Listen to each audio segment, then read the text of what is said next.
All right, now we're going to talk about the next film in our Studio Ghibli Marathon. That film is Kiki's Delivery Service. It was released in 1989. It was directed by Miyazaki, as were most of the other films we've already talked about.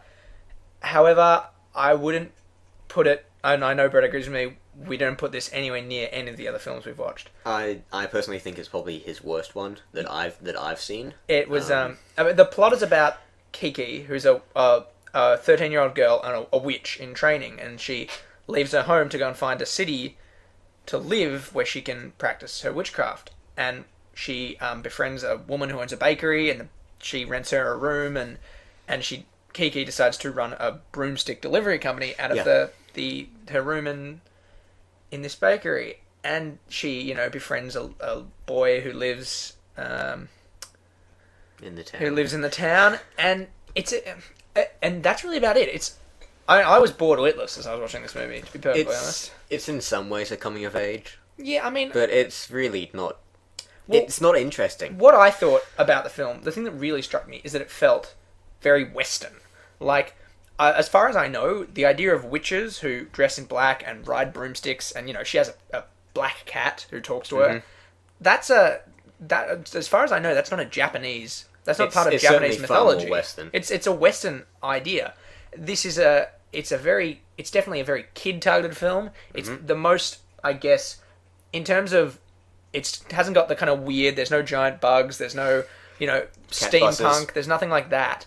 So it definitely feels like an attempt to appeal to a more Western audience and a more childish audience. Because even if you look at My Neighbor Totoro, which we've already discussed, which is definitely a children's film, it's got a very distinct style. It's got some pretty bizarre stuff that happens. It's got a cat bus. It's got a cat that turns into a bus. This doesn't have that. And I think Totoro, I wasn't the biggest fan of Totoro. I thought it was a little dull in points, but I did think that it definitely had, thematically and creatively, it was far more original than Kiki, which is just, it felt like a Disney movie. It's generic. Just a really poor Disney movie. Yeah, certainly.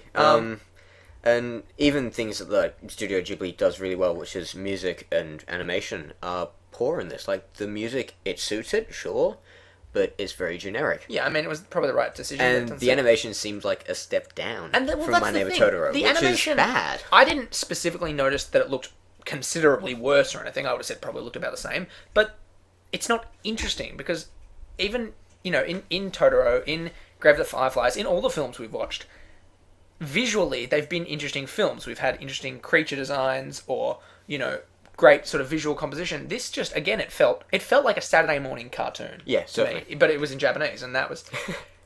I was really bored during this film. I guess maybe you could recommend it to small kids. Yeah, probably. But it's not... But it was at the point we were making... They'd be better, we were making fun of it. They'd be better off watching The Little Mermaid or a Disney movie. Oh, certainly, yeah. I was not a fan of Kiki's Delivery Service. I would say don't bother with it. Yep, I would not recommend it.